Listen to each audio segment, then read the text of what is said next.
Hey, security peeps. This is Renee Small with another episode of Breaking Into Cybersecurity with Dr. Dan. It's Mondays with Dan. Dan is a performance coach and a psychologist, and he is here with us to share all of the things that we've been dealing with, especially over this past weekend. So, Dan, please introduce yourself. And this is our ninth week? Yeah.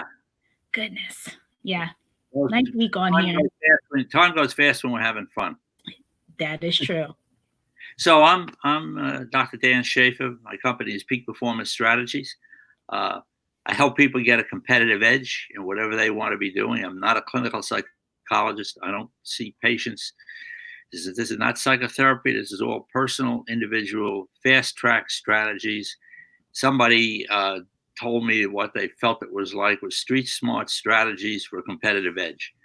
And so it's taking people from where they are to where they want to be and helping them find out where they want to be. And we've been talking for weeks now about why every one of my clients today is in 2025 working backwards. Because when you go out to 2025 and I give you a magic wand and you wave it, then what does 2025 look like? When you do that, some interesting things happen. Your subconscious mind clicks in, which is what I use with my athletes. I work with professional football players and almost professional athletes in almost every sport and student athletes. What happens is your subconscious mind starts to move you in that direction. So it's important to eliminate distractions. We're going to talk about a lot of that stuff that goes on here today. But this is about you. This is about you personally. It's about your A game. So I always start out with people working on their A game. Once they have their A game in under control, or they can watch it, then they can help other people with their A game. Right. Team effort only works when everybody brings their A game. One person brings their A game and the rest of the team brings their D game. It's like riding with your emergency brake on. So. Yeah, that's a problem. Yeah. But the important thing is what we try to do with this program is to help people notice what's going on. Like if I was talking to Renee, one of the biggest issues that constantly comes up is the way people talk to themselves. So I would say, what does Renee hear Renee saying to Renee when Renee overhears Renee talking to Renee? And you can relate that back to yourself, because we find that self-talk is contaminating, and negative self-talk is really contaminating. Yeah, it totally is. So Dan, as we know, all of the stuff happening this week, people are super stressed out. Everybody, it's unprecedented, I believe, and not in my lifetime, about what's been happening just, on top of COVID-19, then the civil unrest in the United States, well, all over the world right now. So people are really on edge, and bringing your A game right now is probably even more difficult. And more difficult to stay focused. That's something that's happened here over the past week or so. So, one commenter, Fabian, already said, I'm glad I came here to listen to this. This is where I need to be today. So, thank you, Fabian. Wanted to be here. So, Dan, again, what advice do you have? Well, we had, it's breaking things down into manageable parts. Renee and I talked about this before, excuse me, before we started today. I think that what happened in Minneapolis with the police was the worst thing I've seen in a long, long time. And I think that all four of those people should be arrested. I think that why it took so long, I have no idea. I cannot imagine anything taking that long. Anybody with any sense would look at what happened and say they should have been arrested, 5 minutes after that happened. The second thing is that the protest, I think legitimate protest is important, having a way to protest. But the other thing that I would caution people about is there are really people with passionate protest who are being used by anarchists, and people need to decide that. Do you want to let your kid go to a protest? Do you want to protest yourself? That's all your personal call. I don't see where the vandalism and the looting really has any import to this, to making things change. So it's taking a look at all of this, and the most important thing is to keep yourself safe, keep your family safe, keep your kids safe, and stay as far away from this stuff as you possibly can. Right. But real, I mean, from my perception, I mean, I've been around a long time. Well, we need words of wisdom right now, Dan, because it is rough. The words of wisdom is be smart. I mean, there's a comedian, a redneck comedian, and he says, one of the things you can cure almost anything, but you can't cure stupid. Don't let anybody try to be stupid or to use you. I mean, that's the worst part, is when you see people who are being used by other people. Yeah. But it's way out of control at this point. Yeah, very much out of control. So with people having to, stay focused on the task at hand, with all of this swirling around, we have the question going across: what do you need to have happen right now that's not happening? And I know for the folks that I've been talking to over the weekend, it's really like trying to stay focused. So we have, obviously we're in a great position to still have jobs and still be, still be working on projects, and just trying to just stay focused on all of this. And I know you've given tips before, but with all of these converging events, so first you have COVID and you have that, the everything surrounded being staying at home. Now we have the George Floyd. It's like, I feel like it's like another pandemic. Like it's just really unbelievable. It really is. So how do you stay focused? Well, I think it's a very interesting thing that people can do to take a look at how important concentration is. If everybody would just sit up straight in their chair and start to move their right foot clockwise, round and round, round and round, round and round, round and round. And while your right foot is going clockwise, with your right hand, draw a big number 6 in the air. See, your foot went backwards. So the fact is, it shows you just how important it is to notice when you're being distracted. So if the people I work with silo the events that they silo their projects, they silo what they want to do, so they can go from one silo to the other, and focus on that, and all the time being very much aware. Even now, you will become aware of when you're distracted from something you're doing. If you're looking at something, don't do anything with the distraction immediately. Just notice that you're being distracted. Now, how do you bring yourself back? This is like my hockey goaltenders. I'll give you an example I take from sports. And I believe that the only difference between sports and business is that sports happens faster. So what I said to one of them, I said, what's it like when you perform at your best? And everybody can think about this themselves. What's it like? What does it look like, feel like, and sound like when you perform at your best? And when you can identify what that's like, then you can identify the microsecond you're distracted. So I would say to my goalies, hockey goaltenders, which I worked with for 20 years, what's it like when you perform at your best? And they say, well, I don't hear any crowds. The puck is the size of a dinner plate, and the game moves very slowly. Anytime one of those three things change, I know I'm losing my concentration. So how do you bring yourself back in?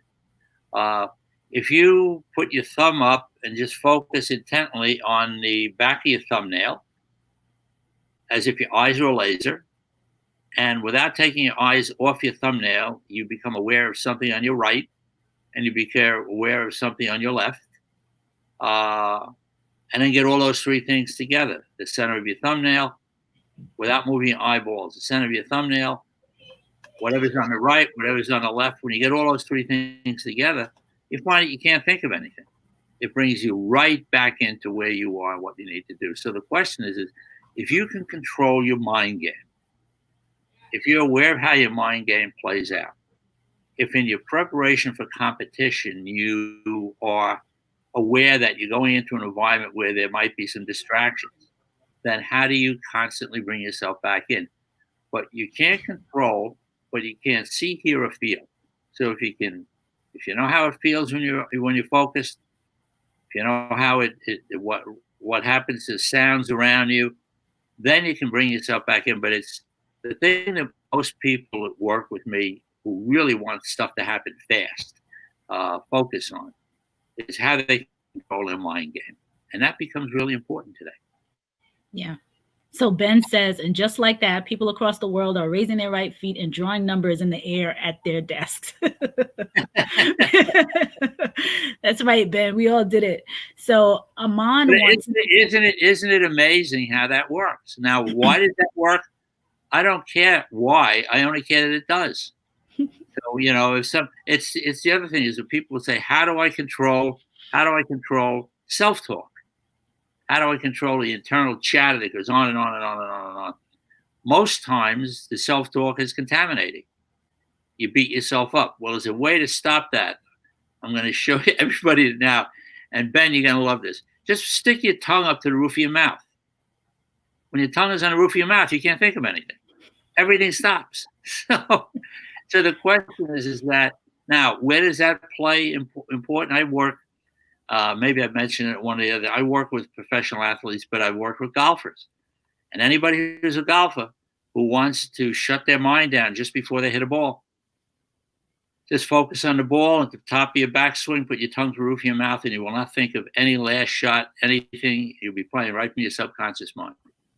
But these are important tools that I give to kids who want to go in for tests But it's interesting stuff. It's all about stuff that people will do that they will never tell you about. Now, I mentioned to Renee some years ago, I had a program that I'm just starting to revise. And anybody who's into it, it's called the 888 program. 8 keys to a competitive edge, 8 hours straight over 8 weeks. And it's a competitive edge strategy to fast track people with whatever they want to have happen. So what I suggest is go to my website, click on 888. If you have a question, call me about it, and we'll talk about it to find out if this is for you or not, or your team of people or not. Right. And Dan's been talking to a number of folks coming from LinkedIn that have seen us here asking questions. You all have been asking your questions.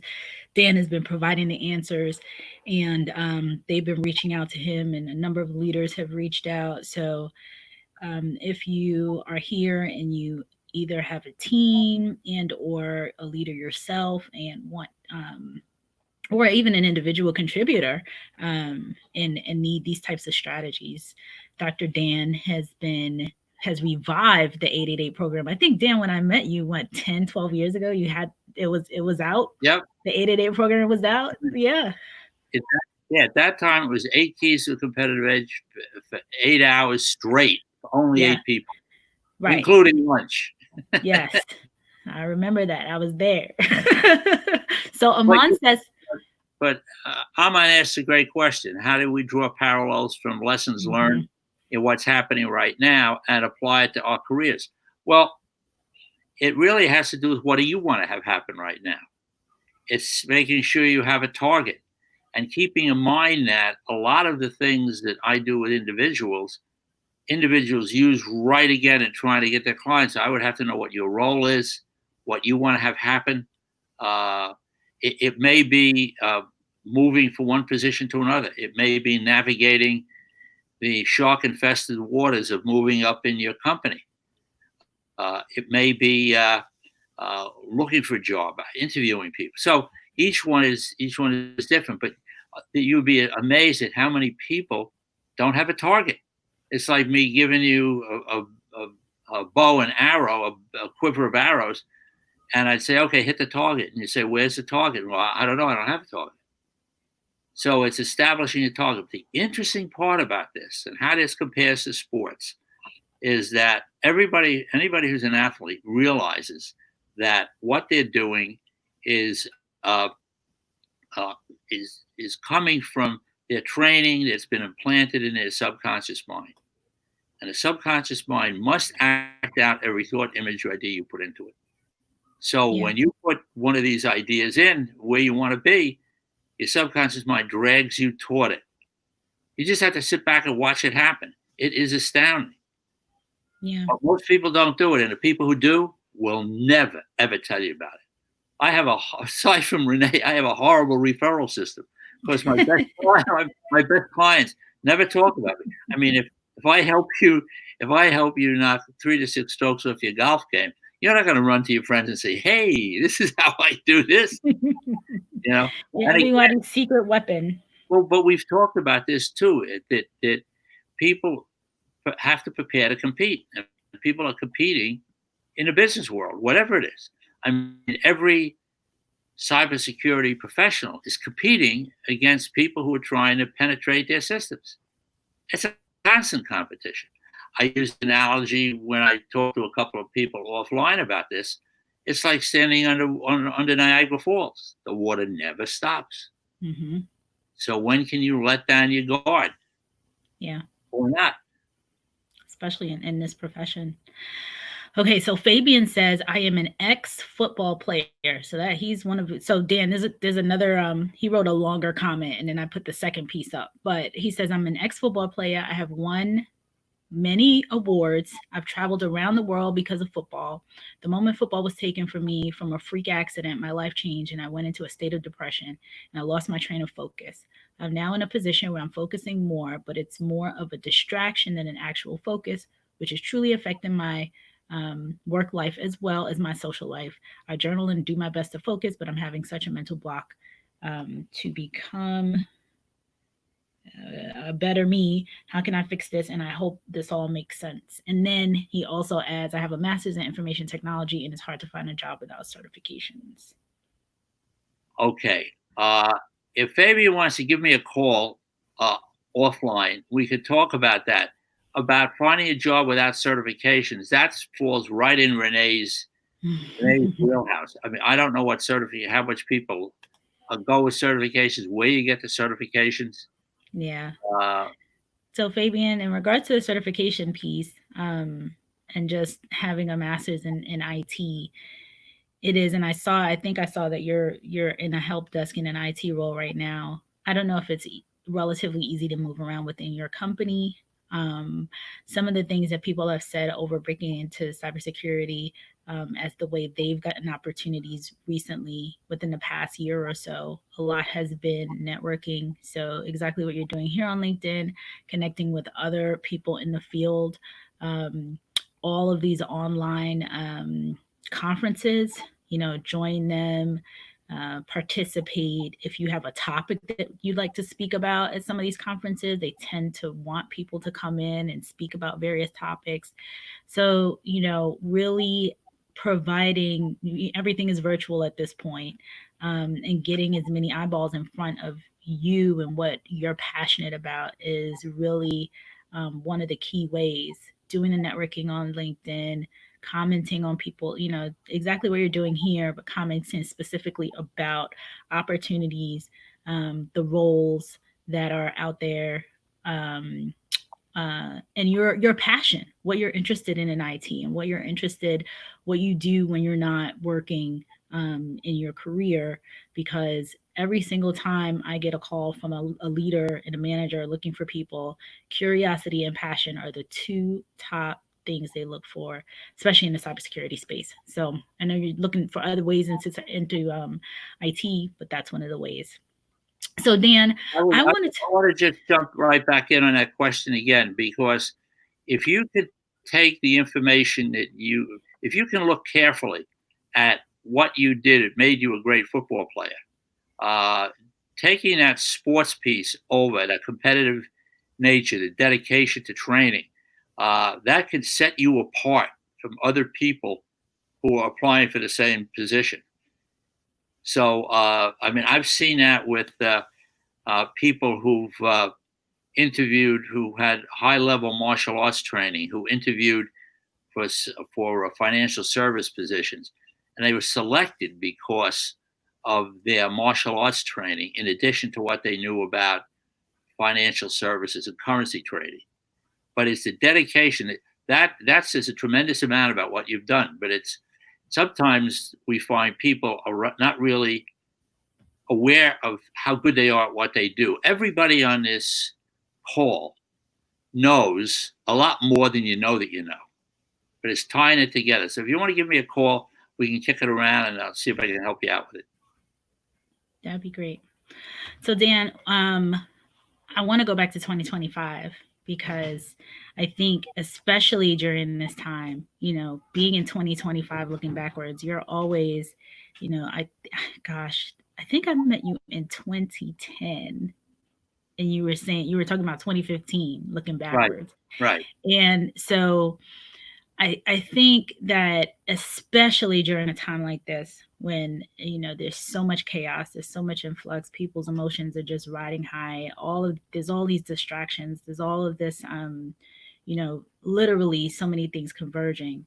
And thinking about being in 2025, truly putting yourself in 2025, looking backwards, I think is such a key component. And we talk about it probably every week or every other week. But bringing it up right now, I think is really important for people. And that's one of your signature. You're the only person I've ever heard talk about this. So, well, what it is. First of all, people are told you have to set goals. This is absolutely not goal setting. This is dreaming, because you close your. And frankly, what I do with private clients and some groups, I use hypnosis to help people do this very quickly, because there's a couple of things that I'm finding over the last 8 to 10 years is that slow is not working anymore. People want to have stuff happen fast. They don't have time for weeks and weeks and weeks and weeks, although that kind of mines my program, the 888, over 8 weeks. But the point is people don't want to have to wait for a long time. So it's planning a strategy. It's keeping emotion out of the mix. What distracts? Emotion will blow you out of the water every single time. So it's being able to go in and be focused on what's happening. But what happens is when you use this process to imagine what 2025 looks like, and you put some time and you invest some time in it, you find that you don't have to do. Your subconscious mind takes over. It's amazing. I mean, I've got people now I know who when they were 8 wanted to be a professional baseball player, and he just turned down an offer from a major baseball team to go to college. But the point is that the dream drags you toward it. My job for people is to help them get out of their way and stay out of their way with the dream. Because the thing that always pulls people off is being distracted. But once you set that dream and you go at the dream, you don't have to. Your subconscious mind will drag you toward it. You'll start to make the right decisions. Give you an example. People, I have a client now who's got a pretty big construction company, and what he did is he just sent me his organizational chart. I want to see what the organization looks like. And I said to him, where do you want to be in this organization? What's your next step? How do you want to get there? What are your plans to get there? And each one of these plans really become different. And it's all individual. There's no hard and fast, cut and dried, pre-canned system for this. Everything becomes individual. So what do you need to have happen? And that's really what comes back and what's important for people. Renee, we still on?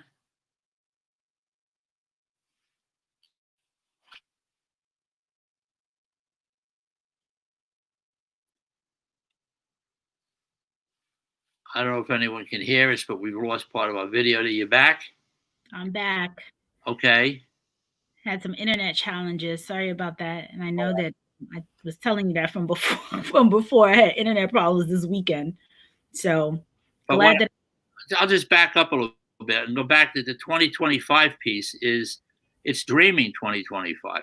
Now, does it defy conventional wisdom? Absolutely. People say focus on what's here, but if you can learn to let your subconscious mind run a lot of what's going on, since it already does. I'll come back to our football player. When he played football, he made plays, and after they were over, he'd say, "How did I ever do that?" Because the training was already in the subconscious mind. So that's, Yeah. Yeah. And if I didn't cover the question enough, my number's, we're going to give you my number. Give me a call, text me. We'll find a time to talk about it. And also, if you go to my website, which is danschaeferphd.com, and the phone number's all over the place. There are videos on it. Click on the videos that take you back to a whole wide variety of issues and things that people deal with. There's this presentation on there that I did for an international facility managers organization that talks about the cost of myths. How many people who are operating in their business or themselves are operating on myths? And a lot of them, and it costs them money. The other thing is that we've talked about this before. I believe that everybody on this call is a CEO of their own company. If you go on there, go on the website, look on articles, look for You Incorporated, it really talks about how you really are the CEO of your own company.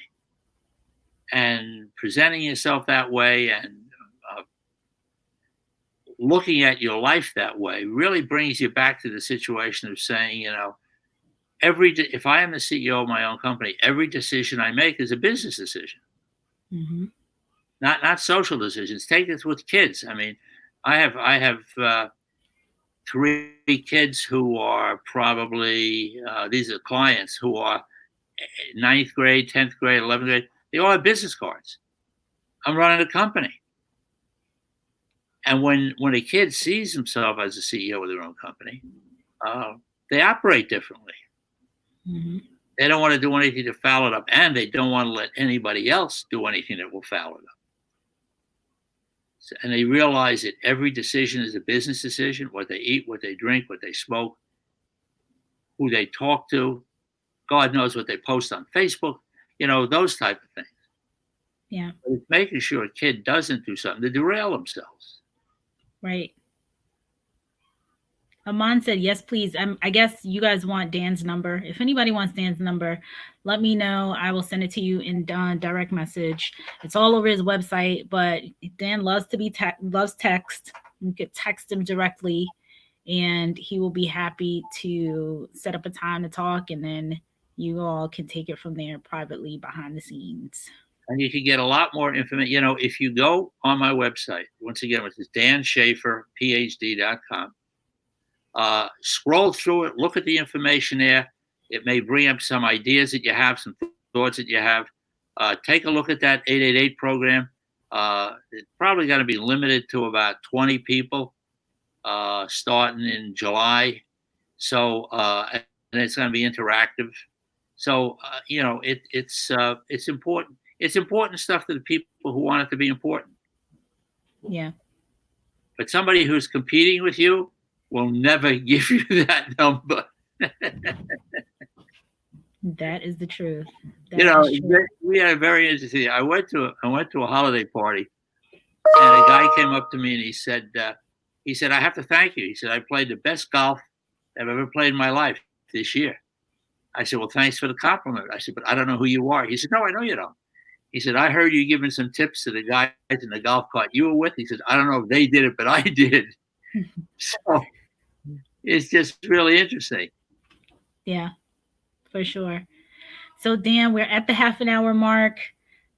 Folks, thank you all for being here. Dan, thank you for being here, answering everyone's questions and giving us some words of wisdom as we continue to navigate during times that I know many of us have never seen before in our lifetime. And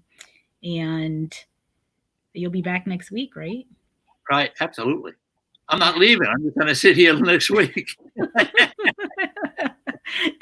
Same place, same time, Same place, 11ish. same time.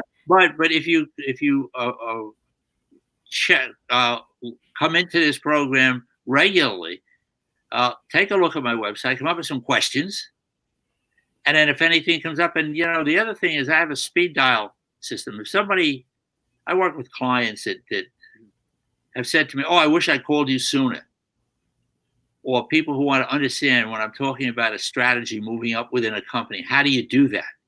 That's the kind of thing I help people do, and it becomes very, very costly not to do it.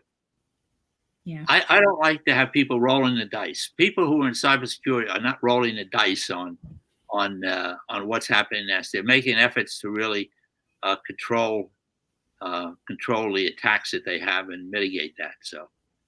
Yeah. So Excellent. Okay, folks. Well, thank you for joining us for another special edition of Breaking into Cybersecurity. Thanks for your questions and comments.